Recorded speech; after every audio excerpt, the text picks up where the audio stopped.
Hope everybody's doing well late tonight. Um, I'm getting ready for my finale farewell stream to YouTube.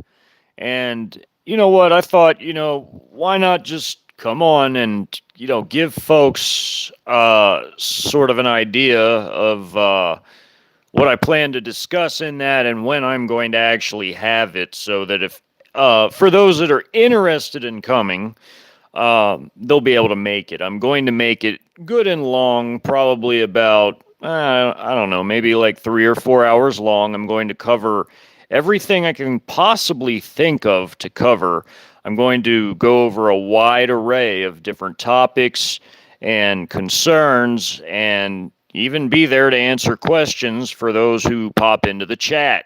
Um, there's a lot to discuss, and I'm going to make it, not just audio, but visual as well. I'm going to use some visuals to help get some points across, and I'm going to go over facts and figures like I like to do, and I'm also going to use that to help dispel some of these kooky, crazy narratives I'm hearing as of lately. I mean, there's just some really off the wall stuff just coming out, and there's things that have to be put in check, like I like to do.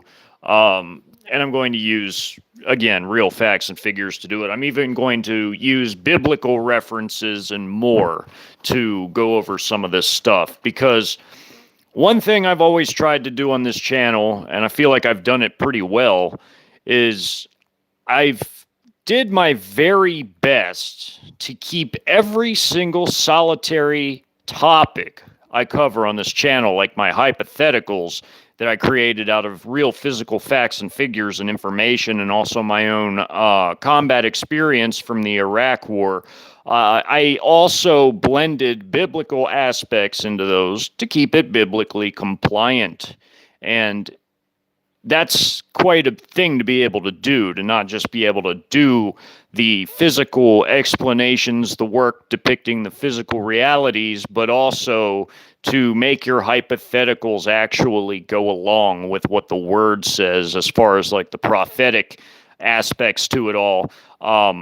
My favorite book, of course, in the Bible, my personal favorite, is Jeremiah for those reasons, because it accurately covers exactly what is going to happen to this land at not only the hands of the foreign invaders or foreign enemies, adversaries, whatever you want to call them, but it also highlights everything that comes before that. It covers the collapse, the multi-factional civil conflict, civil war, whatever you want to call it. It actually does describe it. It says that violence or conflict, whatever translation of the word you're reading, will erupt between various leaders. Again, plural, meaning many leaders, faction leaders. That is a multi-way Syrian-style civil conflict.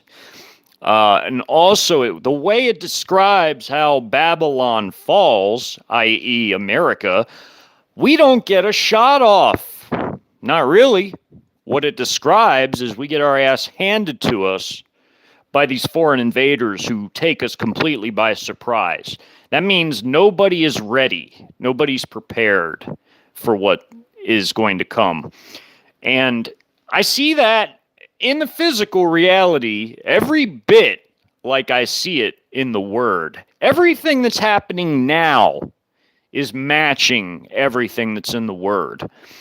And our people continue to become kooks and get into all sorts of crazy, madness, whether that's the occult or whether it's this woke shit or whatever it is.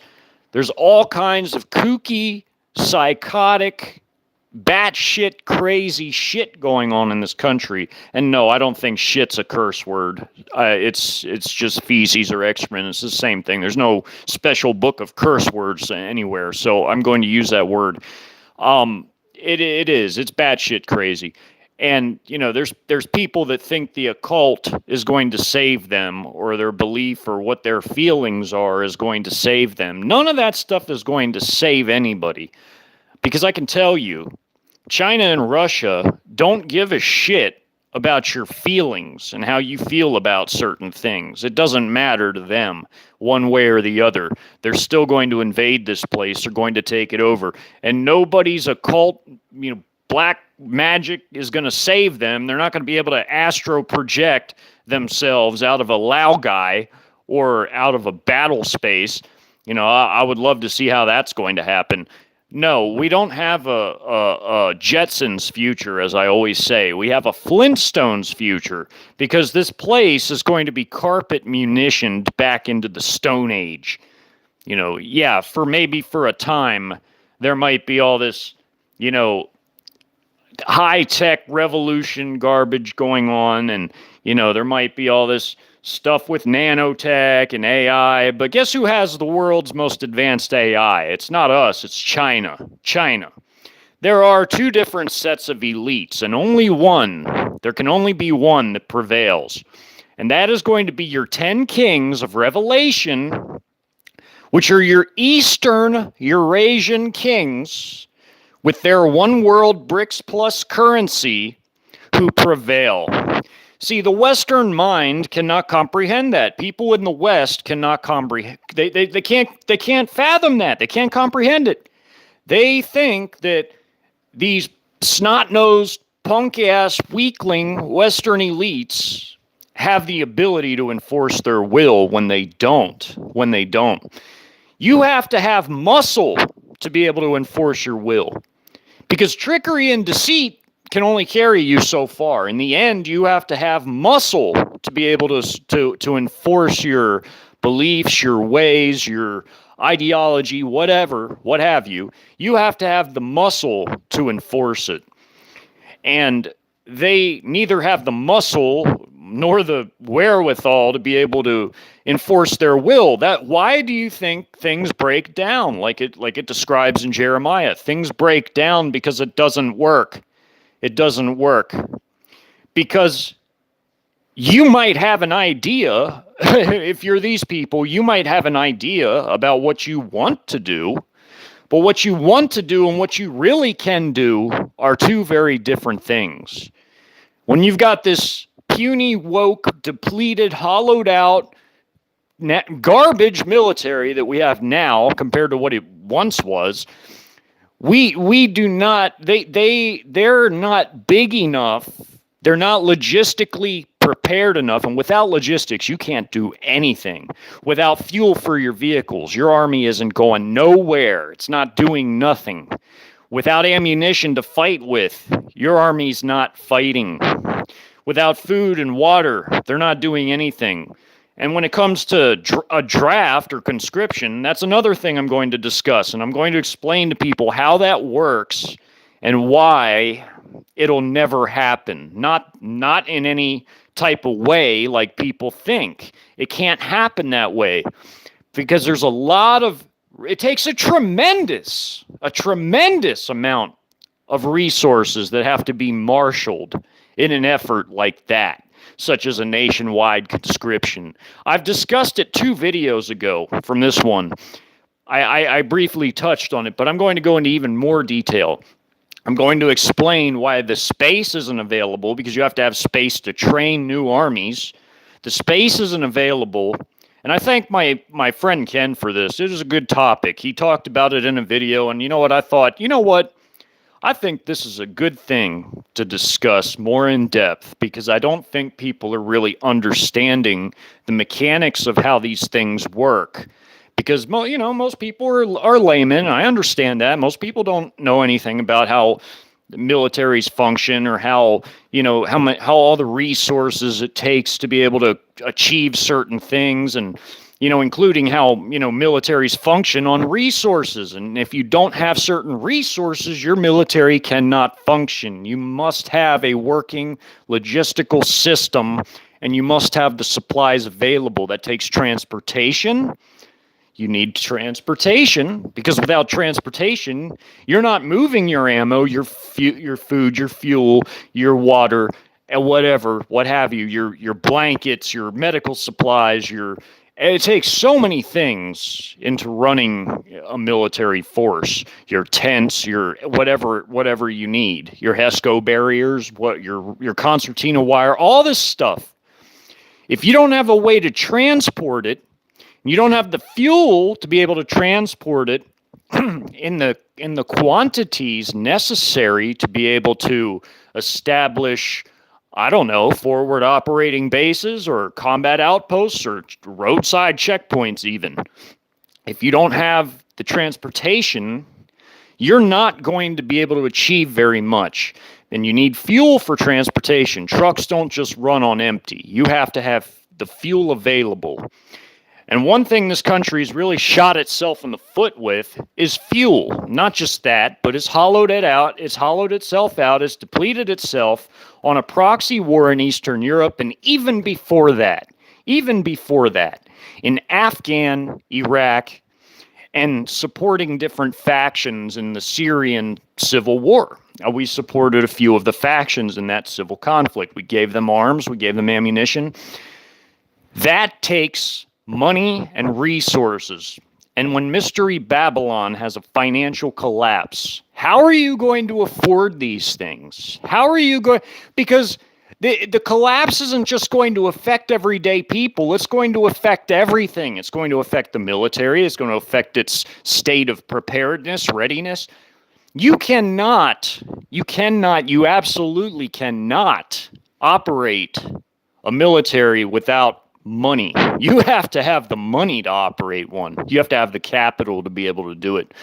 And that's going to be something that is going to dwindle also.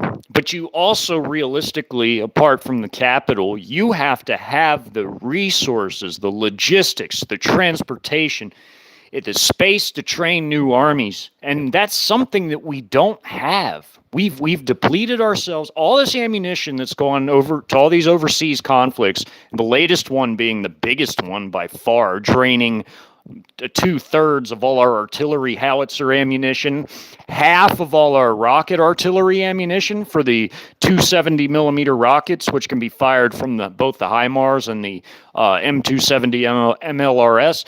We have broken our backs on a proxy conflict. And even before that, all the weapons that just got left behind in Iraq and Afghan, I mean, it's ludicrous.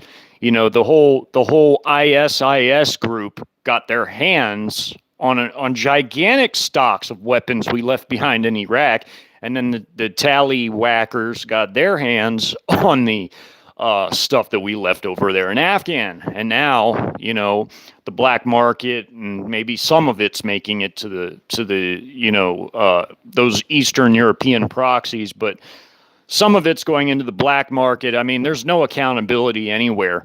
And we have hollowed ourselves out and depleted ourselves. We do not have the industry. That's the other thing you have to have, is the industry to be able to support a massive mobilization. And we do not have that industry anymore. It's gone. It's gone.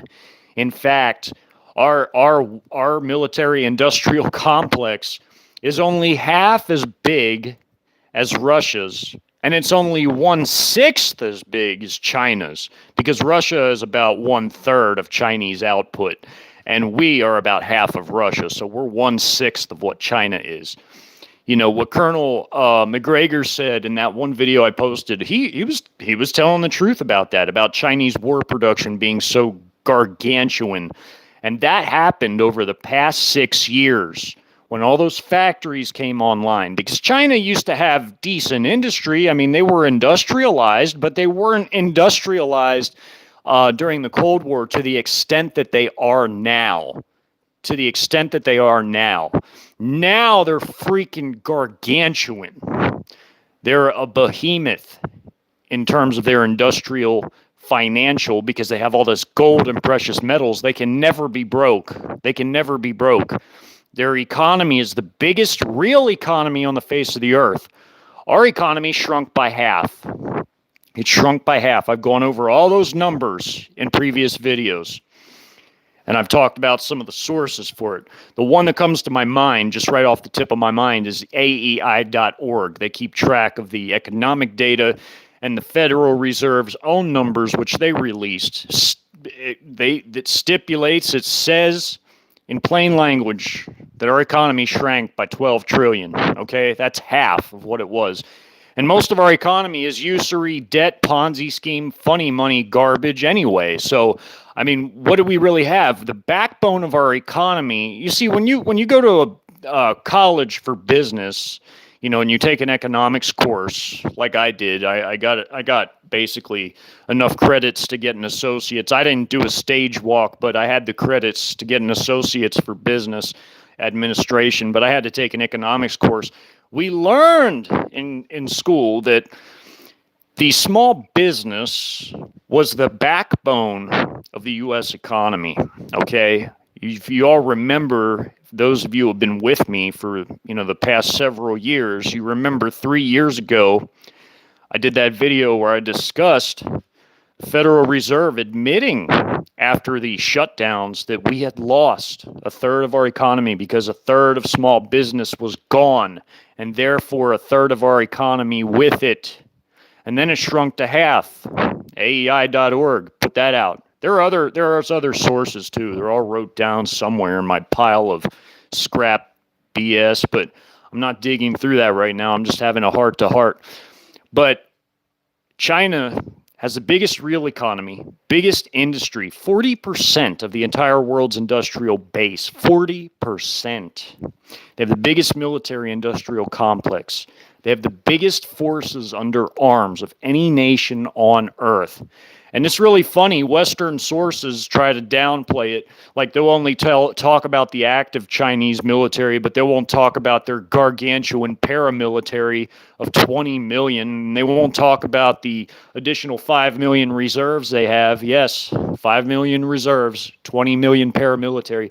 They won't talk about that, but they'll talk about the Chinese active military, and they'll try and lie about it and say that, oh, it's only, a few million and they got, whatever, the rest of it is, their Navy and whatever. Yeah, their army, their active army is a few million, but they have 5 million reservists. 5 million reservists, because what they don't tell you is that when they complete their military contracts and they get out, those are ready reservists. And also, they're humongous, gargantuan paramilitary. They have the most forces under arms of any nation on earth. So, I'm going to talk about all this, but, I'm going to see what everybody's saying because I see there's some people here now. So, let me see what everybody's talking about here. But these are some of the topics I'm going to discuss when I do my finale video, my farewell video. Let me see. Hey, Paula and River Song. Yeah, China's not afraid of us. China's domestic market is 5 times bigger than what ours is. We have 330 million people in this country, and that's everybody that lives in this country, even all the people that border jump that shouldn't be here too. There's 330 million people in this country. China has 1.5 billion with a B people. That's like 5 times bigger than what this country is, basically. I mean, so their middle class is the biggest middle class on earth. It's the biggest. They have 900 million people in China that are considered middle class, almost 1 billion people. So 900 million in China are considered middle class. What would be the equivalent of, like, say, 50,000 a year to 70,000 a year here in America? That's those people in China that they're considering middle class make that equivalent in yuan renminbi a year.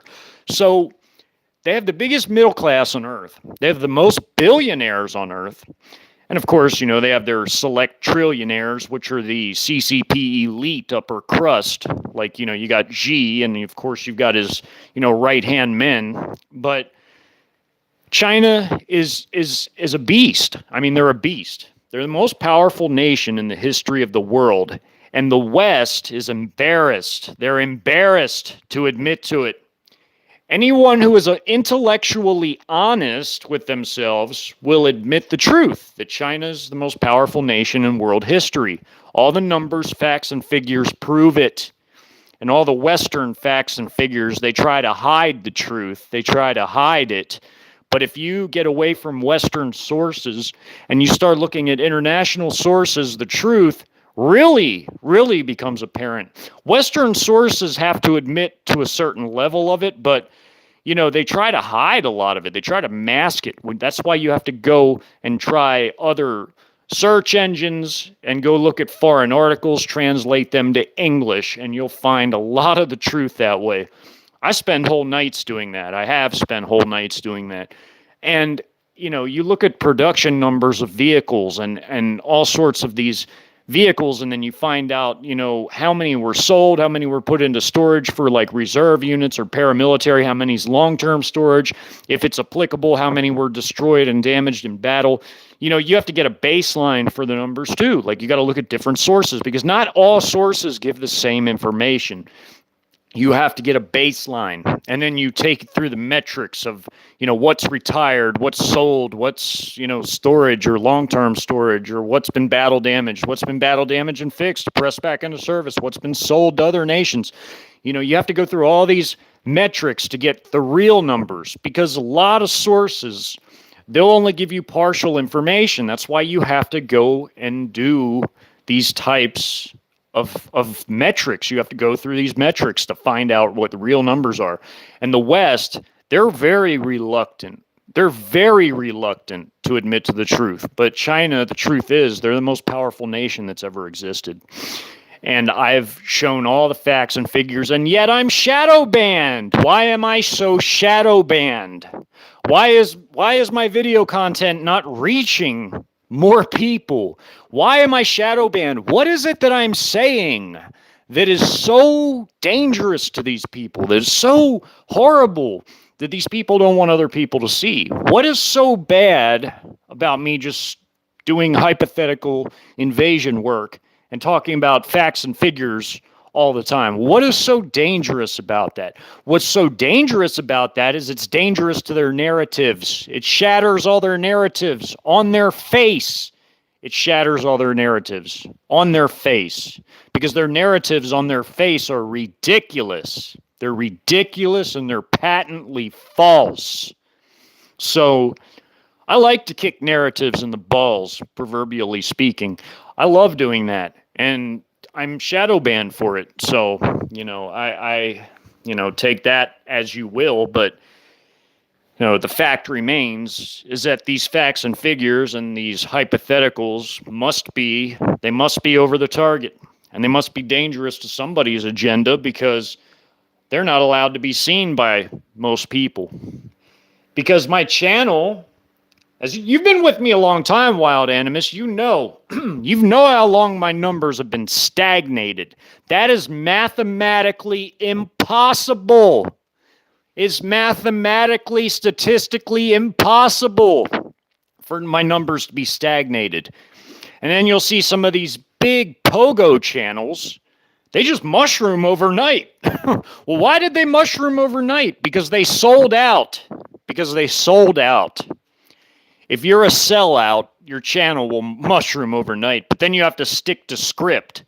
Then you have to stick to the script. You have to say whatever they want you to say within their parameters. You can't talk about any more real information. That is what that's all about. I mean, there's, Pogo's more of an American thing, but of course, as we know, there's two different sets of elites. China has their own version of it. So does Russia. So do these Eastern nations, because the Eastern nations have a different system, as I've explained before. They're not the same as the West. In the West, the banksters, the satanic banking elites, run everything in the West. They even run the regimes in the West. It's different in the East.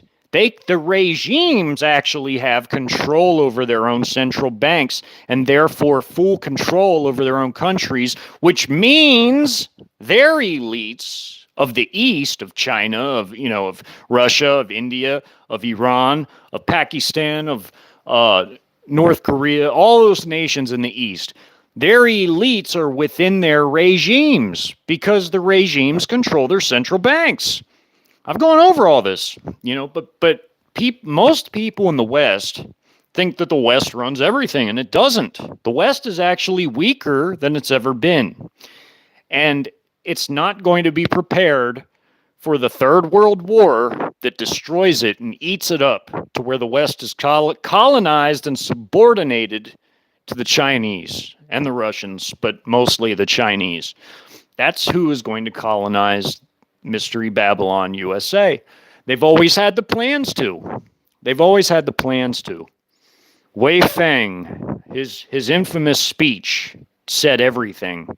They're going to supplant, meaning, replace you with Chinese colonists. And they're going to basically organ harvest or work as slave laborers in Lao guys, the slave labor camps, or they're going to organ harvest people, or and it'll be like a Holocaust level of organ harvesting, or they're going to just wipe you out in battle because everybody else who heads for the hills or heads to the woods, just like in my audiobook, just like in my typed out stories, just like in all my work, those who head into the wilderness are going to be they who are pursued vigorously by these occupation armies. As for our armed forces, like I said, I don't think people have to worry about conscription or a draft. It's not going to happen. Our society is profoundly weak. It's profoundly weak. We have a new generation of young people in this country that are the entitled generation, the participation trophy generation, the woke generation, these weaklings, these pathetic little worms. They're not going to be able to do anything. Somebody said something about a Zero Hedge article. I didn't see it, but, I'm just going to take their word for it. It was a friend of mine. Said that the Zero Hedge article said something like almost 80% of our young people are not in any type of fighting shape. They're either obese or they're, puny, scrawny, weak, like soy type of people, if you catch my drift. They're neither are they physically prepared, but they're not mentally prepared. They're not psychologically ready to handle a conflict, especially of the type. If you listen to that video I shared, the one with, what's his name? The other colonel, not McGregor, but the other colonel, the one right below the newest one I shared about the Russian hypersonics. Dang, I can't think of his name. But if you watch that video, it's the second to newest video I shared. He explains that the type of warfare, and this is true, the type of warfare going on inside the proxy war in the Eastern European proxy country, the type of warfare that's happening there, the type of shelling the Russians are doing has not been experienced since the Second World War. And NATO does not train, and they don't, because like I explained in my last video, NATO is not prepared to fight a major power. NATO trains more for counterinsurgency, low-intensity type of warfare. They're not at all ready to fight a major power that has artillery supremacy, that has air supremacy, that has air defense supremacy. They have missiles that can hit all over a continent, missile supremacy. They're not ready to fight a country like that. See, people in the West have the wrong idea. Western militaries are not what people have been told. They're not as strong as what people think they are. Okay, all right, we beat Iraq. We beat Saddam. Okay, that was a tin-pot dictator. Next. Oh, okay, well, we beat Gaddafi in Libya. That's a tin-pot dictator. Next. Okay, we overthrew the Taliban to the ban. Okay, they didn't even have an air force. Okay, next. Keep it coming. The last time we fought a major power was in the Korean War when we fought the Chinese, the Red Chinese. The second time we fought them we'll be on our own soil because they'll be taking over, because this isn't the China of the 50s. And even the China of the 50s and the Korean War gave us a run for our money. It was the United Nations forces, it's what they're called back then. That's what they called it back then. The United Nations forces, i.e., the Western forces, the Western armies, the United States and its Western allies, that sent military contingents. They called it the United Nations forces that were sent there to help South Korea, because South Korea was not ready for the North Korean onslaught that came.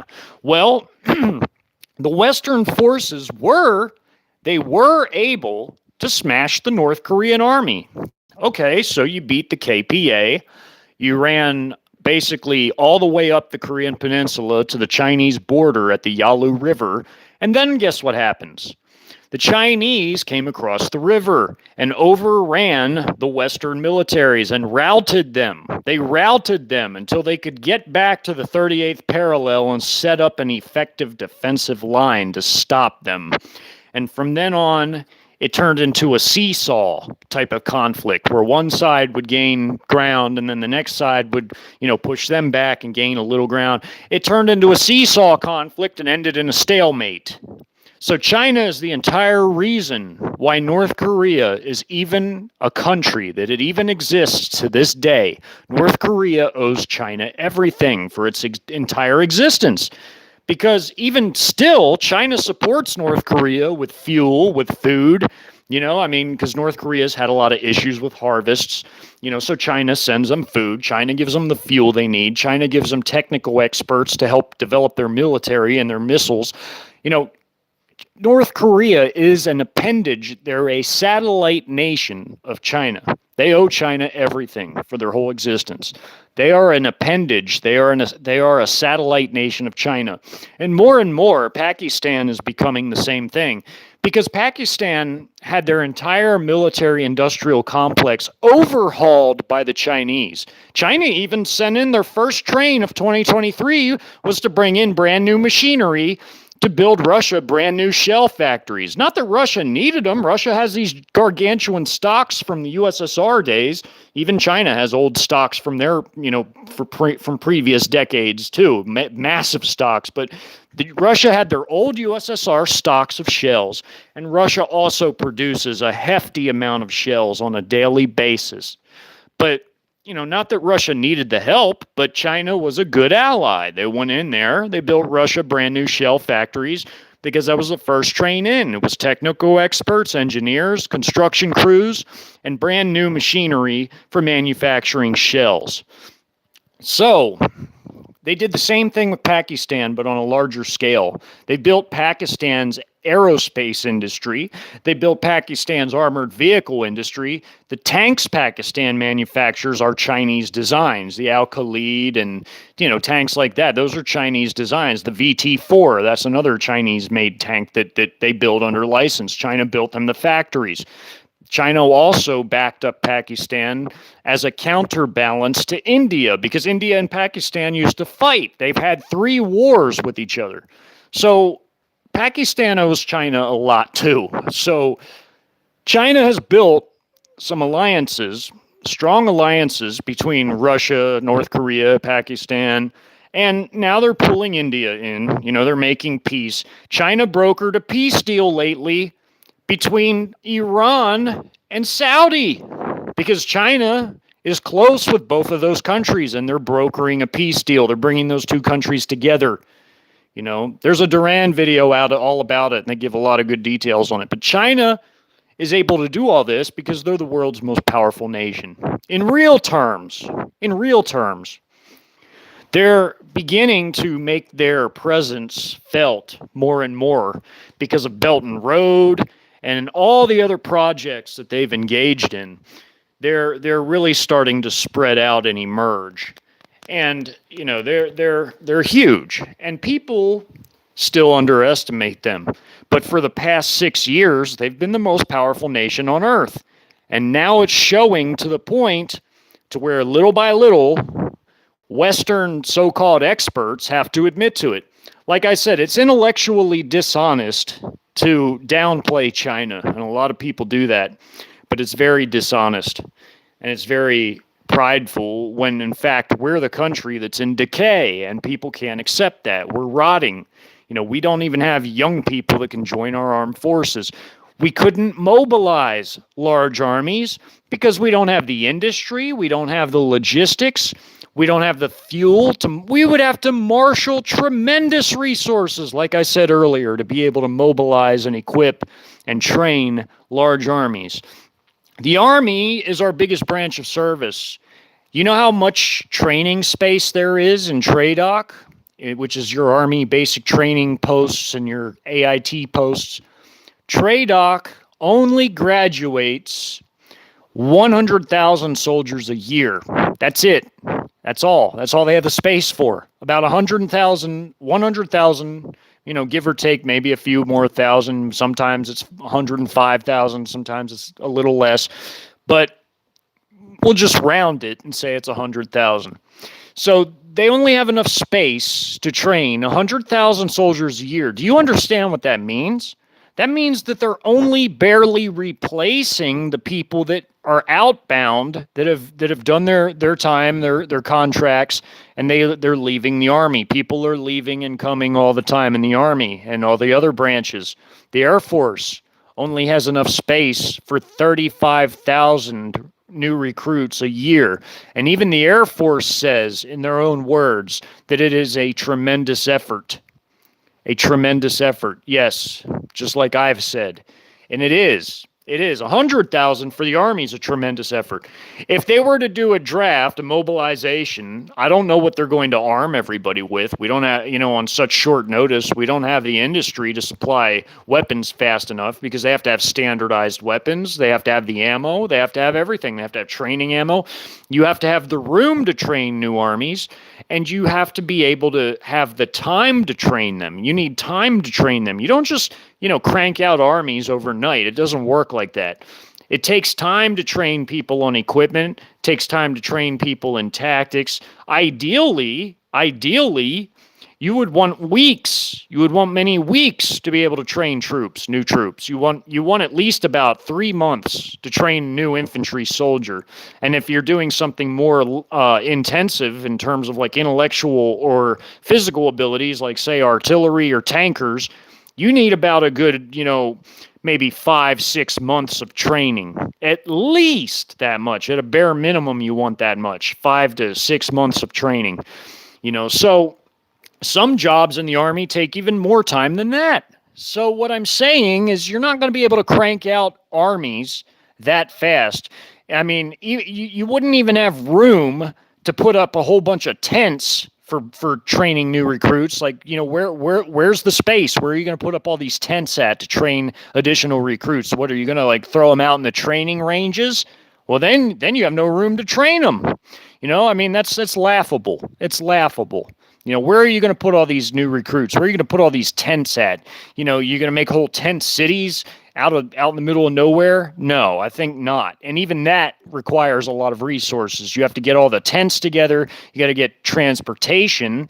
You have to be able to bring in these people from all these different far-flung areas of the country.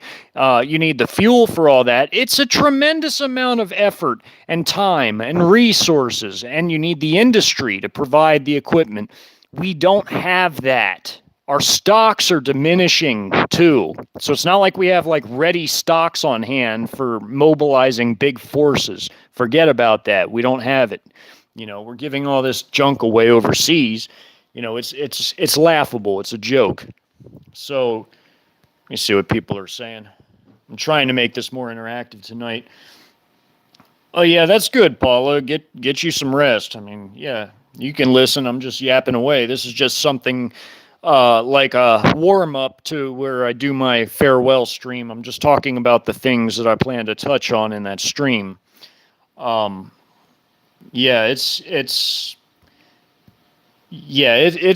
over, Paul. We cannot crank out new armies like that. People don't understand that there could never be a working conscription in this country because we don't have it. We just don't have the resources. We don't have the industry. Like the Air Force admitted, it takes a tremendous amount of resources and effort. It's a tremendous effort to marshal all these different things into one effort, like into raising new troops. It takes a lot of resources: the food, the water, the fuel, the ammunition for training, the equipment that they need. I mean, the time that it takes to train them, the transportation to bring, recruits to and from, wherever they're coming from, and also, to where they're going, like whatever installations you send them to when it's all over with. And this is in peacetime I'm talking about. You have to train them. It takes time to do that. You don't just crank out armies overnight. I mean, what are we going to arm a whole bunch of new recruits with? Sticks? I mean, they're not going to let you bring your stuff from home. Yeah, there's already a lot of small arms in America, but that's cumulative. That's from over the years, all the manufactured small arms that have been here, that's been accumulating over the years, but they're not going to let you bring all these random small arms from home. I mean, they want to issue you a military weapon. Well, according to a lot of different sources, there's only about 1 million M4 carbines out there that have been produced, 1 million, and there's about 8 million M16s, like your A4s, A3s, A2s, not so much your originals because they don't use those really anymore, but the A2s, A3s, and A4s. There's only about 8 million of those, and there's no telling how much of that 8 million has been given away to foreign nations, or how much of those got left behind in Afghan, or, you have to crank out new rifles quickly to be able to arm and equip your new armies. You have to be able to do that. The Germans, for instance, when it comes to producing new tanks, they said that their Krauss-Maffei Industries tank plant is not going to be able to produce a lot of new tanks because of how much energy costs are in Europe, because they chopped their own huevos off. They chopped their own nuts off because of what they did with the sanctions on Russia. Their energy costs have skyrocketed. It's not hurting Russia. Russia has all the fuel they could ever need. Same with China, because China and Russia are trading partners, allies, the closest of allies. China has doubled their fuel importing from Russia. China also has OPEC under their wings now. Like I said, they just brokered a deal between Iran and Saudi, and Saudi's gravitating towards China quick. They want to ditch us and get on the China train, and not just that, China in 2020 already made deals to base troops in Iran. And their state oil companies are already in Iran. A lot of the oil that China actually produces that's considered Chinese oil production actually comes from their oil companies that are in Iran. The rest of it comes out of the Spratlys, and some of it is produced in mainland China, but not as much as they get from Iran and the Spratlys, but they have oil reserves in China, but they're not, they're up there in terms of oil production, but they consume so much oil that they depend a lot on imports. Well, sort of the same thing has happened to us. We neglected and cut off our own domestic production to the point. I mean, yeah, we still produce some, but we're so heavily dependent upon foreign imports of fuel, and our reserves are basically bone dry because they keep selling off our strategic reserves. We can't get ahead that way. All that means is that because we've cut off, you're not going to get your oil industry up and running overnight if you've neglected it for so long. You need engineers. You need people that specialize in all these different, maintenance for the pipelines, for the oil derricks, oil rigs. You can't just get up overnight all that which you would shut off. It's been neglected. You're going to need new parts to repair certain systems, and it's a nightmare what they did. If you neglect something, you have to maintain anything to be able to keep it. And if they just if all these foreign countries cut us off overnight, this country would go into a tailspin. Everything would come to a grinding halt. I mean, it would take a little bit of time because you would still be working off whatever you had left, but it's not very much. And we would run out of things quickly, and this whole country would grind to a halt. Everything would grind to a halt. And not just that, in the military sense, the civilian supply lines affects the military industrial complex, because where do you think they get what they need from? And contrary to popular belief, as I've always said, and this is true, they get their electronic components and chips from China. From China, not even from Taiwan. That gives China a backdoor into everything, which is already a nightmare from hell if you're going up against them in a war. They can just shut your stuff off or make it do things like what they did to that F-35 that went crazy. It is like it was hijacked by the Chinese. There was no reason why that F-35 would have been dancing around like that unless it was hijacked. And I'm sure it was so damn embarrassing that pilot that ejected was told not to say a damn thing about it to no one. Because guess what? We haven't heard anything else about it. The media went silent on that really quick. We know why? Because they don't talk about things that are embarrassing to their narratives. So I'm going to talk about it again. It was hijacked most likely by the Chi-Coms because they have backdoors into all that stuff. I'm sure it was a beta test of sorts. It's the only thing that makes sense. Why else would they have stopped talking about it so damn quick and gotten people distracted with other BS? I have a good memory. I remember things like this because it sticks out to me. Being in my area that I'm more inclined to dealing with as far as international military affairs and such, that one stuck with me because it was obvious to me that it had been hijacked in some kind of way. I mean, something very odd was happening with that they stopped talking about it so damn quick, but I remember that. Like it was yesterday. There's already a lot of problems with the F-35. It's not really the best plane. If people really want to be honest about it, it is not the best plane. In fact, the F-22 was much, much better than the F-35. And guess what? They stopped producing the F-22, and that was actually a grade A fighter jet. They should have been producing more of those, but instead they produced this BS junk F-35 instead. China, what I used on my thumbnail is the Chinese, basically equivalent to the F-22. They're J-20. Now, that's a badass indigenously created stealth aircraft. Their J-31 looks sort of like a miniaturized F-30, or not F-35, an F-22. It's like a miniaturized F-22. You can tell by how the canopy looks and everything. But I'm sure the interior components like the avionics, the radar, all that stuff is going to be domestic. I mean, it's going to be Chinese-made stuff, but I'm saying the frame of it has the appearance of like a miniaturized F-22.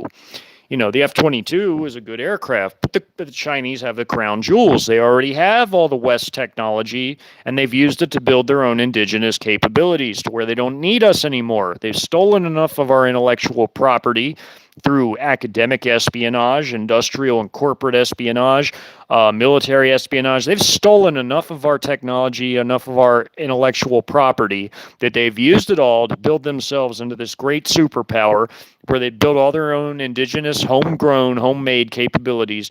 They went from what they were in the 90s, which in the 90s, right after the Cold War, China was a backwater for about a decade.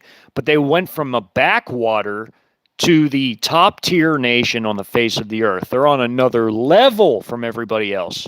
And most people don't want to admit to it because most people can't understand how China went from this backwater to the world superpower, the preeminent power on the face of the earth. Most people don't understand that.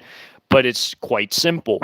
They took all the West technology because they knew how to conduct espionage. They knew how to do it. They knew how to play the game, too. They knew how to pretend like when they did business with the West, they pretended like they were going to go along with the West and get into their whole little globalization thing just long enough to get the West to massively deindustrialize. See, the Chinese are chess players, folks. That's what people don't understand. These people play chess. They play for keeps. They got the West to massively deindustrialize while they massively industrialized. I mean, they were already an industrial nation as far as they were a guns and butter economy during the Cold War. They didn't produce as much as the USSR, but they produced a lot, when it comes to military hardware. But then they diversified. They got more into allowing some free market type of activity where they allowed foreign investors, foreign companies to come in and set up, which deindustrialized us. While they took everything they could from that, I mean, it was all sitting in their country by that point, and built their own industries, their own economy off of everything that we had. They got all of it because they're strategic, they're deliberate, they're chess players. They only pretended to go along with the West and their globalization bullshit, but they took it all and used it to build themselves into the most powerful nation that the world has ever seen in human history. They're the most technologically advanced in AI and robotics, undisputed. Lasers and directed energy, undisputed. They've also got particle colliders, and they make miniature artificial stars, which they harness for free energy. They make reactors out of. They release them into the air to show off that they can create these plasma miniature stars. If they have that technology, then they have anti-gravity technology. If they have particle colliders and they're harnessing plasma energy, they have anti-gravity crafts. Obviously. They probably stole all that information too. They've hacked every American system there is, and they've stolen all the intellectual property. So they even had 5G before we did, and 5G is a weapon. It's a weapon. It's that they've had that. They've had that before we did. They use it. They use it as weapons. They use it. They make millimeter wave radars for their military equipment, and they can use it to cook people's skin, as a sort of a directed energy type of system. They can use it to transfer data. You can use it for any number of things. You can use it to make holograms. I'm sorry. You can use it to make holograms, and that's what they do in their cities. I mean, they use it for all sorts of things, and they've had it before we did. What does that tell you? They're ahead in all of this stuff. They've got the same stealth technology we have. They have stealth bombers. We have it. But they also would have anti-gravity craft, just like we have the TR-3A and B. They have the same stuff. So does Russia. There's no doubt in my mind. China and Russia have leapfrogged over us. And we are not ready in any way, shape, or form to go up against them. We will be annihilated. We will be crushed. And that's even in the Bible. The New World Order is a Chinese New World Order. It's not a Western New World Order. And people in the West need to get that through their head. Yeah, sure. These snotty little punk, elite bloodline, families and whatever, yeah, we're stuck with them for a little bit. For a little bit, they're going to be a thorn in our side because for a little bit, they're going to continue to tear this country apart. In fact, they're going to continue to tear the whole collective West apart, and we're stuck with them for a little while, yeah. But don't worry. They have judgment coming to them, too. They have a Deuteronomy 28 style judgment. They have a Emperor Valerian style judgment. They will be Xi Jinping's footstool. Do you know why? Because evil destroys other evil. It's always been that way. There's nothing new under the sun, and it's always going to be that way. Evil is never satisfied. Just like the way that Assyria punished the northern kingdom of Is to the real, we, Babylon, are going to be destroyed by China and also Russia and all their little allies that jump on that bandwagon and come with them. They're going to have a whole coalition, just like in my audiobook. But, it'll be largely China, obviously, for all the obvious reasons. They're the biggest. They have the most forces under arms. They have the demographics and population. And when I say demographics, I mean out of their population, they have enough military-age males to have an army bigger than our entire country's whole population. If they wanted to. I mean, it might take them like 5 or 10 years, but they could crank out the small arms to equip a military that big with the industry they have. 40% of the world's industry.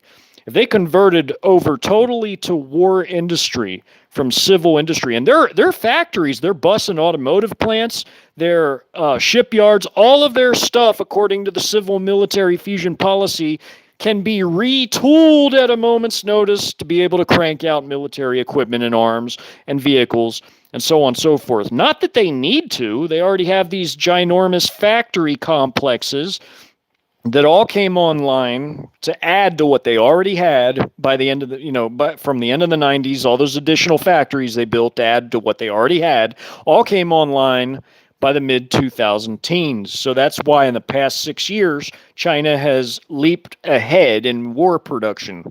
So for the past 6 years, China's been out producing everybody and everything.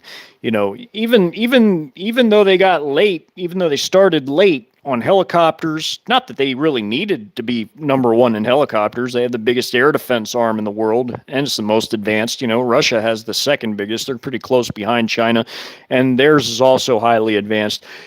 With the air defense China has, they could swat down all our helicopters. So they have the countermeasures to our helicopters. And just like Colonel McGregor said, they can sink our legacy Navy. Our Navy's like a legacy Navy. They could sink our Navy with their missiles. In fact, and their drones too. What they did, they took a lot of their old fighter aircraft, like their old obsolete fighter aircraft that they no longer use, but still had sitting around. They took all their old fighter aircraft, like the J-6 aircraft, and turned them into kamikaze drones. Imagine, getting a few squadrons of those up at a moment's notice and flying those towards the ships, getting them to switch on their radars so that ships give themselves away, and their air defense systems. And, imagine those crashing into a bunch of ships. Imagine hypersonic missiles being fired at our ships, or the ballistic missiles, like the carrier killer missiles, like the DF, because those are a little different. They go straight up and come straight down, with their payload. You have the DF-21, and then you have the even longer range DF-26B. Those are the carrier killers. They can really destroy any type of big ship because those have been practiced. They've been used on tankers, like tankers that were drone piloted out in the ocean, and they were able to hit moving ships. They've been tried and true. They've been tried and tested, just like the fractional orbital bombardment system that China has.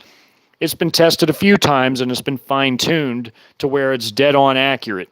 So what fractional orbital bombardment is where they basically have all these hypersonic glide vehicles packed onto a rocket. They fire the rocket, it circumnavigates the Earth, before detaching. I don't believe in space. So when I say circumnavigate the Earth, I'm saying it flies in a circle, in a circular motion over the Earth before detaching its hypersonic glide vehicles, which all, fly and maneuver at a high rate of speed so that they can't be intercepted. Because you would need to literally have a quantum computer to a radar, hooked up to a radar network that can span a large area, because these things move through an area very rapidly and maneuvering at basically unpredictable types of maneuvers and patterns.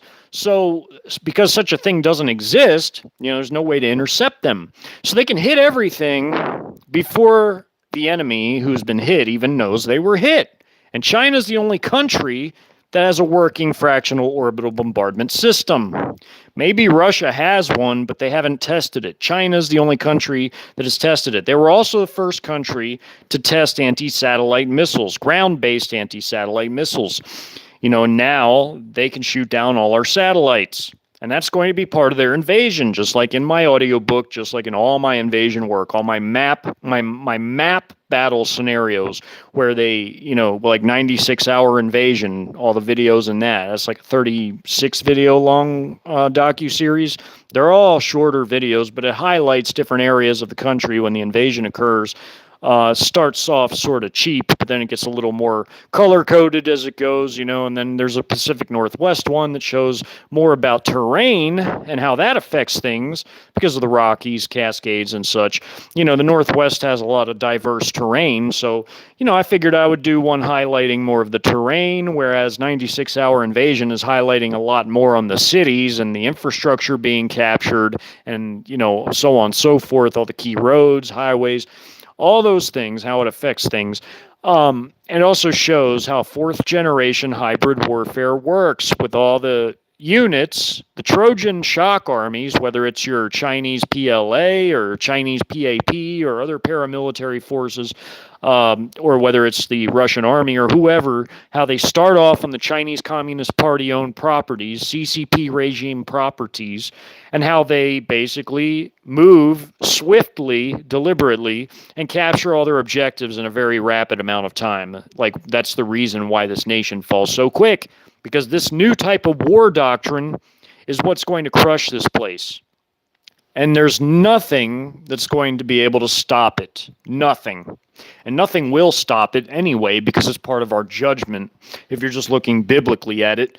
But China is the NWO, because after they crush the West with Russia, because Russia and China are also going to invade Europe and Oceania, after the West is crushed and colonized by China and Russia and their little buddies, China and Russia and the other 8 of the 10 kings of Revelation, these 10 kings are going to be 10 Eastern kings who are victorious in World War III. There isn't going to be a West. The Western elites are not going to run a damn thing, because they're going to have judgment like Emperor Valerian, how he was a footstool for the Persian emperor, the Roman Emperor Valerian. It's going to be a Deuteronomy 28 type of judgment, where the king and the people, the king equals not just the literal head of state, but the whole ruling class, the king and the people go into bondage. That's what's going to happen to the West. Even the elites that weakened us so that they could chase their illusory, never going to happen so-called reset, their power is going to begin to wane when there's an internal conflict, okay? Because Jeremiah gives you the whole roadmap. It tells you the entire roadmap of everything that's going to happen. Collapse, multi-way, multi-faction civil conflict between various leaders. Never forget that. And I did an awesome civil conflict docuseries like that, highlighting how that would look and work with all these realistic, ultra-realistic factions. Because a lot of these things that were mentioned even in that docu-series are happening today. You know, even some of the factions they exist today. They just have different names. Because when I made this before a lot of these things started to come true. Even woke militias are a real thing. I made that docu-series before woke militias became a thing. No bullshit. I have witnesses. I've been calling people since that to tell people, oh, look, this came to pass. And in that docuseries, all these different aspects came to pass at about the same time. They all came to a confluence, a meeting, a nexus point. They all came to a confluence in that docuseries at about the same time, and it caused the multi-way Syrian-style civil conflict. All this stuff on this channel. I have reviews. I have the community tab review playlist, which actually highlights more about the survival skills you need to be able to survive a war, like your tactical knowledge, your field sanitation, basic medical stuff, logistics, and how it impacts literally everything, with examples from my stories, my typed out stories. Everything was derived that I've covered in that from the stories. I use the stories as a template to highlight aspects of survival and equipment and all kinds of things. It starts out very basic, talking about organization, and it builds up into more complicated topics as it goes along. And at the very end of that, I think it's 26 videos, because I added my really long review video, which covers a lot of things too. I was half asleep when I made that video, so I might be a little kind of vulgar sounding, but I mean, hey, it's information. If you can overlook all the, nonsense, shenanigans, then you can learn a lot of information. So, sometimes I get very passionate about certain things, and, I might sound a little bit crass, but hey, I'm an ex-soldier. I have a soldier's mouth. We use crass sounding language at times, but hey, let's be adults about it, and let's not make a big deal about nothing. So all that I said to say this is that this is my preliminary to my farewell video, which is coming very soon, and I'm talking about all these things because this is my template for what I plan to go over in my farewell video. So let me see what everybody's saying. Now's the time to ask questions. If anybody wants to ask anything or say anything, I'm going to start answering people here. Yeah, River Song. Yes, absolutely. Absolutely he is. But a lot of bad things are going to happen before he comes. And I want everybody to be ready for as much of it as they can be. At least the information that I'm able to cover, like the military aspects of what's coming. That's my specialty, and that's the area I stick to because I feel like I'm not really qualified to talk about other aspects like natural disasters or some of the more sci-fi, kooky type shit. I mean, I might touch on it a little bit, but I don't really go into depth with it because that's not my area. This is my area. It's like how I hear a lot of people talking about military stuff, and these are people that don't know anything about the military, how it works, the mechanics. I just think it's a good thing for people to stay in their wheelhouse, as my friend Ken puts it. People stay in their wheelhouse, stay where you're comfy, stay with what you know. You know. Yeah, yeah. River Song, shutting that down. It's not easy to get it back up, that pipeline, and just the whole energy infrastructure here to begin with. And it's a lot of it's old and needs replaced, and you got to make new parts for it. And it requires great energy to make new components. It also requires a lot of raw materials, and you need the fuel to be able to transport raw materials to factories and then the finished goods from factories. And if you don't have energy, you can't produce anything. I mean, what are you going to do? You're not going to put satellite panels on factories. That's not going to be enough to power a factory. I mean, what are you going to use? Wind energy, solar? No, you need fuel. You need natural gas. You need oil that you can make different fuels from. Diesel, petrol, I mean, you have to have it, or else you're not going to have a functional economy. Your country's going to grind to a halt. Everything will. Your military is not going to run. It's not going to work. They're not going nowhere. They're not doing nothing. And we've hollowed and depleted our military on a proxy conflict and in 2 counterinsurgencies and helping different factions in a Syrian civil conflict. So, I mean, we've really like gutted ourselves in every possible conceivable way. Only 1/5 of our young people are in any shape to actually be recruited into the armed force. That's a disaster in the making. This country is over. I mean, it's on borrowed time right now. I would say it's on borrowed time. And the metric I go with is collapse, civil conflict, and then foreign invasion. Anything that people are saying that goes against that, just write it off in your mind. Just write it off. Just basically write it off because it's not real. What is going to happen is we're going to have a collapse, a foreign invasion after we've had a civil conflict, right after the collapse. That's all in Jeremiah 50 and 51. We go off what the word says, so there's people that come up with like fantastical claims of things that'll, happen. They're not going to happen, just because, these evil people in the West have something planned doesn't mean it's going to happen that way. People can say a lot of things, but what you say and what actually happens are 2 different things. They have to have the muscle, like I said at the beginning, they have to have the muscle to enforce their will, because ultimately trickery and deceit will only get you so far. You still have to have the muscle to be able to enforce your will. And this country lacks muscle. It does not have the muscle to do much of anything. It's not going to be able to deploy anywhere, or project their power anywhere. They're not going to have any power to project. How are you going to fight without ammo and fuel? How are you going to raise up new troops? I mean, another thing to consider too, in war, the enemy always has a vote, as the saying goes. The enemy always has a vote. Do you know what that means? That means in war, the enemy is a factor in what you can and can't do. So, sorry, I have to smoke. I've been going for a while. Sorry. So anyway, the enemy gets a vote, meaning that the enemy is a factor in what your country can and can't do. If it comes to like trying to do a conscription, well, when China downs all your satellites, there goes your satellite data transfers, your communications, your GPS. When that's gone, and the GPS and, not just all that from the satellite stuff, but when your phone, your telecom, your radios are interfered with from electronic warfare, your phone is gone.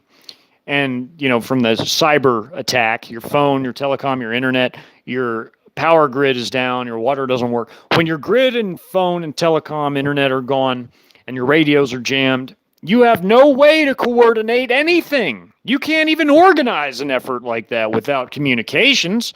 So there's one thing. Another thing, when the enemy begins inside your country on Chinese Communist Party properties, CCP regime properties, that means that they're inside your country.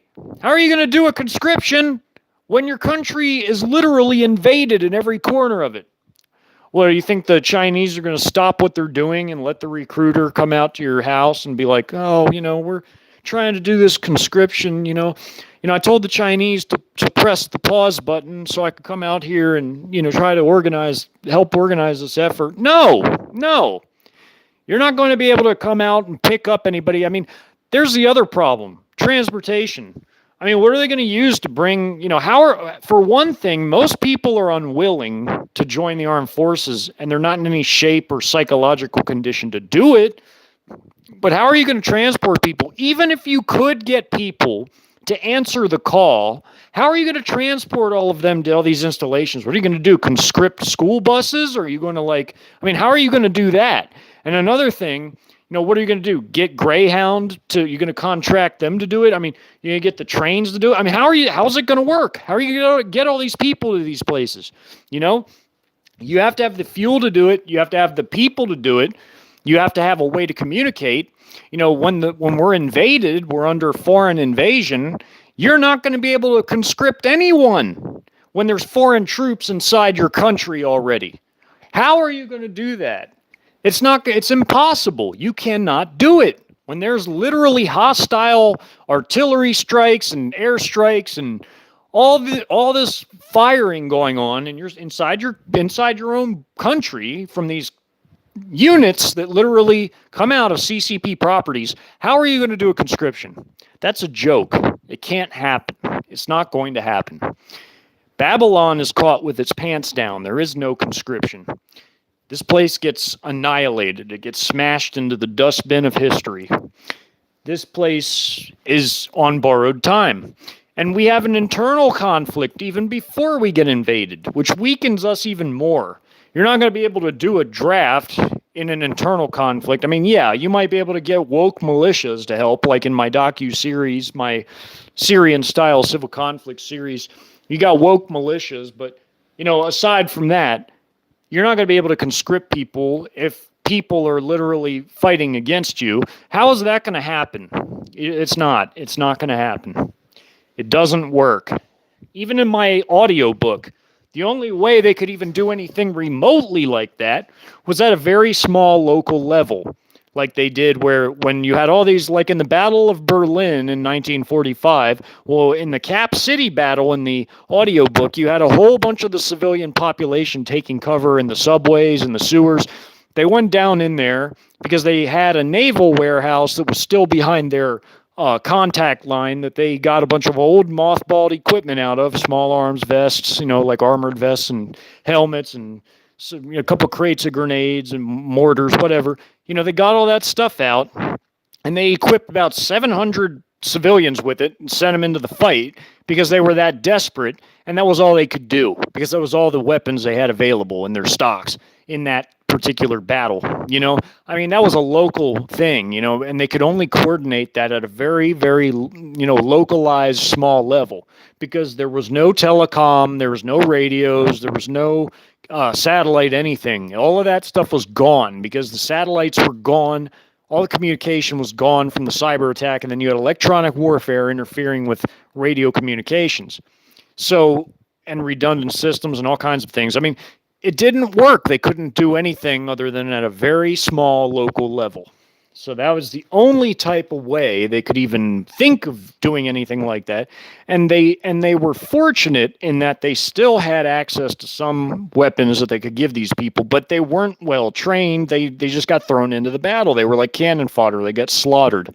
It's because it takes a lot to train a soldier to be proficient in battle tactics. You don't just give a civilian a weapon and send them into a fight. They're going to get butchered. They don't know the first thing about, fighting another military.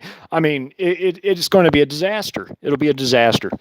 So there's a lot of things people don't consider. So when there's people that'll just say stuff like, draft this and, conscription that is coming. Okay, well then explain your position. Tell everybody how it's going to work. I mean, because from where I'm sitting, it's not going to work. Everything is already in place right now to make such a thing fail and fail spectacularly. Such a thing will never happen. Even in the Bible, it doesn't happen. Or else it would say that, oh, the men of Babylon were ready and they were great in number. No, it doesn't say that. It says Babylon gets taken and taken quick. The king is there and he hears of all kinds of different areas of his country falling. I mean, that's in the word. That's what it says. And that's what I go with. So the reality very much matches what the word says, and that's what the beautiful thing is. The word never fails. So whenever there's crazy narratives or kooky things coming up, just match it to what the word says, and you'll see if something is real or if you can just write it off because it's a bunch of BS. I mean, that's what I do. I use the word to check everything. There's a lot of crazy narratives I've had to write off because a lot of it just ain't true. Yeah, Patty. No, nobody does. Nobody does. There's no work ethic. There's no work ethic. There's no strength. There's no endurance. There's no nothing. We have a bunch of weasels. We have a population of weaklings. I mean, very few of our people have ever experienced anything related to war, like me going to Iraq or others that went to Iraq or Afghan, maybe the old Vietnam vets and the Desert Storm guys, whatever. But that's not a lot of people when you look at the entire population. Most of our population is extremely war naive. And that's why I try to get people ready on this channel. Go look at the review stuff. I mean, really listen to all the material. Listen to the audiobook. Take time to listen to that. Get off the news cycle and listen to the audiobook because that's our real future. That is our real future as a land. It'll be under Chinese domination, Russian domination. That's what happens. It's biblically compliant and it's reality compliant because I use real facts, figures, units, equipment, everything to make those tactics, doctrines, like military doctrine. I mean, I use everything to make that, and nobody's ready because people aren't paying attention to that stuff, and they should be. All we have is a bunch of war-naive civilians that don't know what the hell they're talking about. You got a bunch of beer gut bubbas out there thinking they're going to fight the whole Chinese army at their mailbox. Bullshit. They're going to get gunned down quick. Most of them don't even have armor. They don't even have body armor. They don't have no tactical training. They think they're going to fight off a whole bunch of invaders by themselves. It's a bunch of bullshit. It's fantasy. It doesn't work like that. The Iraqis that tried to do that to us got slaughtered. That's why they learned quick they couldn't go toe-to-toe with us. Just like our people aren't going to be able to go toe-to-toe with the Chi-Coms or the Russians. They're going to have to learn how to become partisans that do hit-and-run style things. Like you see how that developed in my audiobook. I made it all that way for a reason. To show people how these things work and how they mechanically work, how they realistically work, how they develop. The enemy is going to see you 8 or 9 out of 10 times, maybe 7 out of 10 times if you're really sneaky, if you're really stealthy, you know how to stay under coniferous trees and keep your fire embers low so that like if you have to cook food and do things like that, and you stay under the coniferous trees and you're not seen, you dug in well, they might not see you then, but you have to maintain your stealth, your stealthy way of living, or they're going to see you 8 or 9 out of 10 times and they're going to, hit you with a missile or, they're going to drone strike you or they're going to drop a 500-pound munition on you or whatever, or a cruise missile or whatever, or strafe you or launch an anti-tank missile at you, flamethrower, barbecue your ass, whatever. 9 out of 10 times or 8 out of 10 times, sometimes if it's just somebody that just doesn't know what the hell they're doing, 10 out of 10 times they're going to see you first and they're going to obliterate you before you even have a chance to do anything. That's the reality of it. And that's what I try to teach people with all the work on this channel. I'm doing this to help people, but there's a bunch of people out there that think they know it all. I don't know everything, but I know what I'm talking about from my own personal experience. I know what I'm talking about from all my research. That's why I share all that here to help people. And that's why I'm going away. That's why I'm leaving YouTube, because I've had enough of this shit. I've had enough of being shadow banned. I've had enough of it. I mean, because why do all this effort if you're not reaching anybody? People that have been with me for a long time, you all seen how stagnated and blackballed this channel is. This channel's totally shadow banned because statistically it's impossible not to have growth over the course of almost 2 years, and your channel hasn't grown. That's impossible unless they're making it that way. They're hiding your views, or they're keeping people from the algorithms, keeping people from coming to your channel. And that is why I'm leaving. And plus, I've done enough here. I really have. I've done enough here. There's enough on this channel. It's all timeless. By timeless, I mean it's applicable yesterday, today, and tomorrow. It's like a whole library worth of information here. And, people can use it at their leisure. It's always going to be here. It's not going anywhere, at least until, my channel gets erased some kind of way. But, I'm not going to get rid of it. I'm going to leave it up for everybody. Take what you want from it, save it, rip it, copy it, paste it. I don't care. It's all free. I never charged a dime. I never charged a red cent to anybody for anything on this channel, not for the hypotheticals. I don't hide that shit behind a paywall. I don't hide my audiobook. That was a labor-intensive ass project, man. That audiobook, man, that took a lot of time to finish. It took a lot of effort to write that, to edit that, to read it. It's hard to read to people on hold the phone and scroll with the laptop, and because my phone has internet, my laptop doesn't, but I use it like a word processor where you just type, you can write on it. But it's hard to multitask, and like I did with the map videos, those were hard to do. I had to read a scenario script, I had to hold the camera, I had to, show everything on the maps. It's not easy to do this stuff. It takes a while to make these things, but there's enough information out there, there's enough work out there to where, it's there to better people. It's there to inform people, to show people the mechanics of how these things really work in real life from someone's own personal experience and from their studies. Like I've taken my experience, my combat experience, my experience overseas, and I integrated that with the foreign weapon systems and what I know about how they work and what their capabilities are, and how their doctrines are, their fourth generation doctrines, and I integrated everything together to make those. And they're also completely 100% biblically compliant. So it's some of the best stuff you can get, and I'm not just saying that, I mean that. Like it is. Because it's biblically compliant and it's reality based. So, I hope people get what they can out of it. I hope they enjoy it.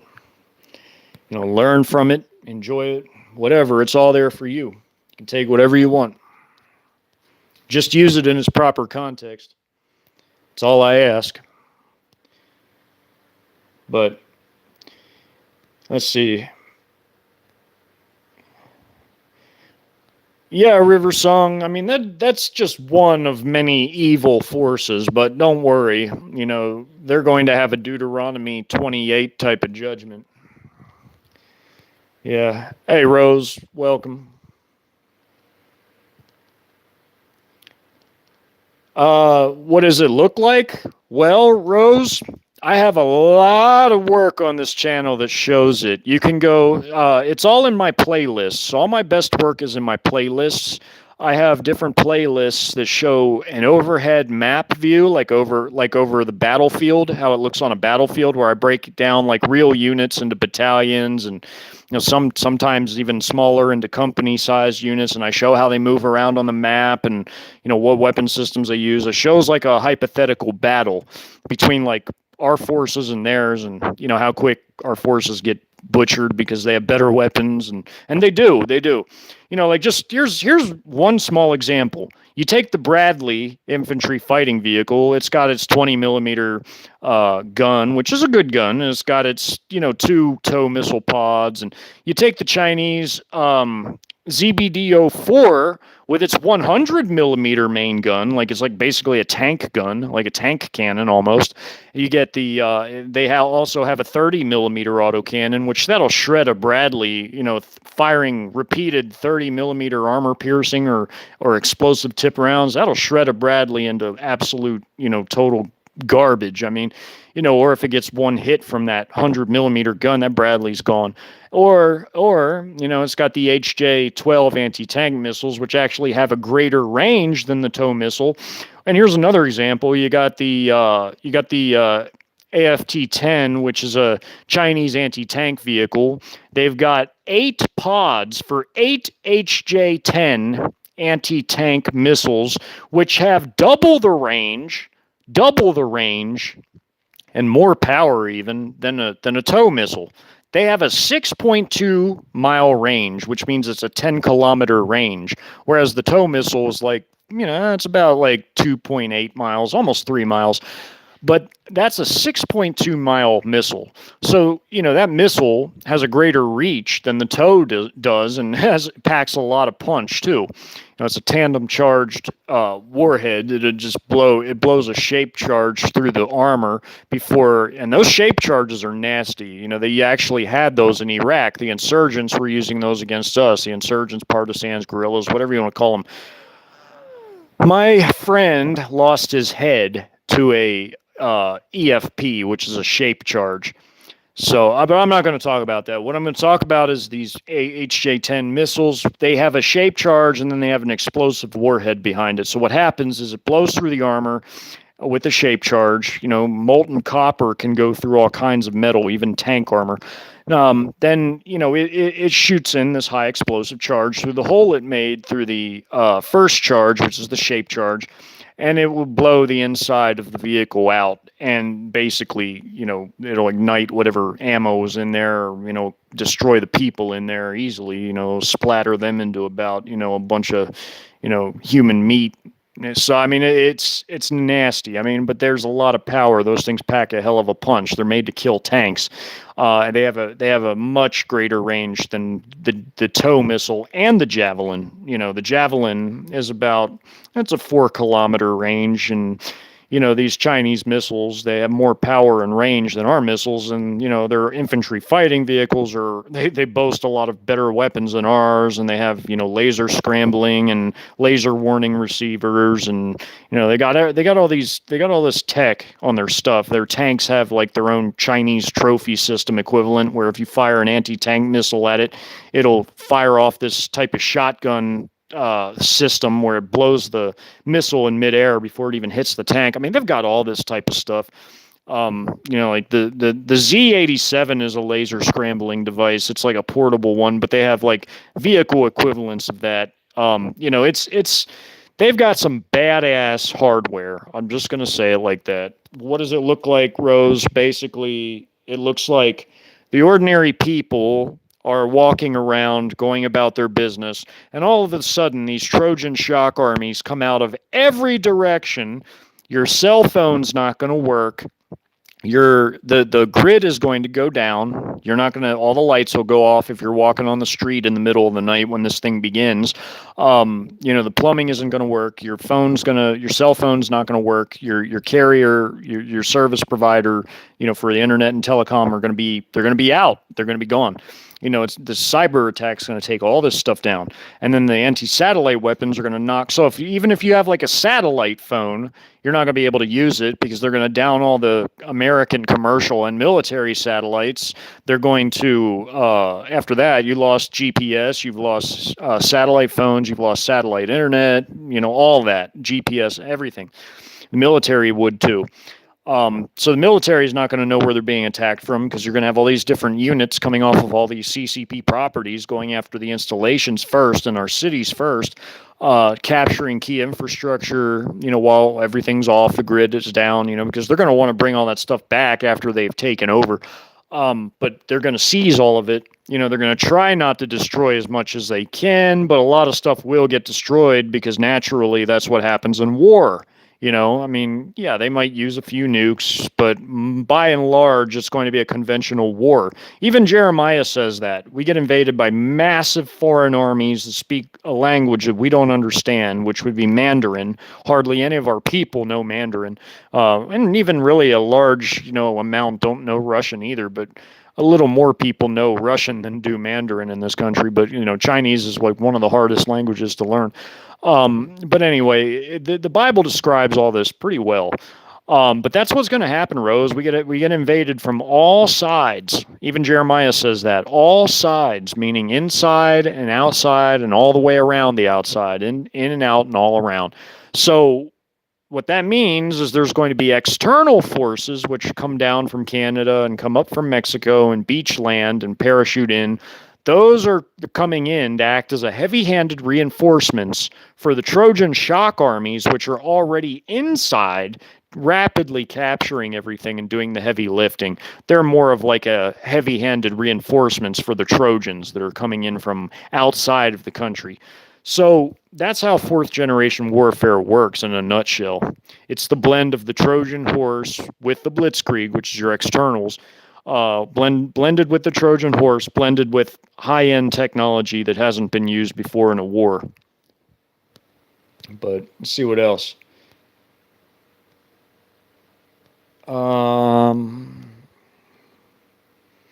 Yeah, it's no problem, Joe. Go do your thing, man. If you got to go to prayer, that's all good, bro. I'm glad you're here, man. I'm glad everybody's here. Glad you're here, Patty and River Song and Rose. Welcome. You're welcome here, Rose. Let's see.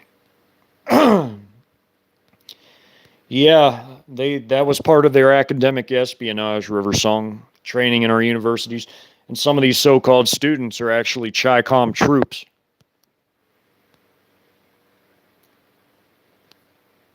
Yeah, River Song, that's really bad if the Germans got rid of their heavy military industries. Krauss Maffei is who makes their tanks and a lot of their vehicles, and China owns it. That's bad. That's bad news. I don't know if that's true or not, but I would assume that since China has board members on every major Western corporate board, I can assume that that's probably possible and even probable. What you just said, that they own Krauss Maffei. If they do, that's bad. That's really bad. But they probably own a lot of American industries, even if not directly, because our war industries buy Chinese electronic and chips and all this stuff that they need for their higher end weapon systems. So China has a backdoor into everything. So it might as well be like they own our corporations. I mean, they got their ass with the electronics. That's for sure. This country is totally dependent on China, and China is not at all dependent on us. China has, like, domestically, they have a market that's 5 times bigger than what our market is. They don't need us. Anyway, Russia, even though Russia's about half our population, Russia's external market is a big enough replacement for us that it doesn't even matter to China. China can do with or without us. They don't really need us. Not like we need them, because all these things we depend on come from China. It's a damn shame. See, that's how China flipped the tables on us. But I thank everybody for coming. These are going to be some really good topics when I discuss them on my next video. Hey, Victoria, good to see you. I hadn't seen you in a while. Welcome. And Paula Nitz and everybody. Well, everybody, thanks for coming. Yeah, when we discuss all these things in my finale, my farewell video that I do next, this is going to be a good discussion. Oh yeah, you're welcome, Rose. You're very welcome. You're very welcome. People don't understand that China is the most dangerous foe we face as far as, like, biblically and in real life. It's as far as the Western world. The CCP is the most dangerous foe, and they're the elites that run China. The CCP, they have all the power they need to take over the entire world if they wanted to. There's no other threat that's as dangerous as them. And they're going to be the ones that actually end up being the muscle for the beast when the beast comes, because the 10 kings reign for 1 hour with the beast, which means that they're the muscle for the beast and the beast system. So China, the red dragon, gave his power unto the beast. Who is like unto the beast, and who can make war with him? Well, if China's your benefactor, exactly. If they're your muscle, exactly. Who can make war with you? See, the Bible tells you everything, and there's layers of prophecy, and China is the red dragon in the physical layer. It's obvious because they're the most powerful country on earth now. As much as I hate to admit that, I have to admit it. I have to admit it. I don't like it. I hate it, but I have to admit it. So, you all have a blessed night. Thank you all for coming. I will make my final farewell stream a very good one. So I look forward to seeing each and every one of you there.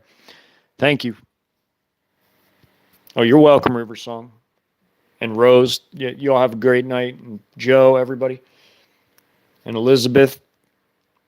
Good night, all y'all. Have a blessed night.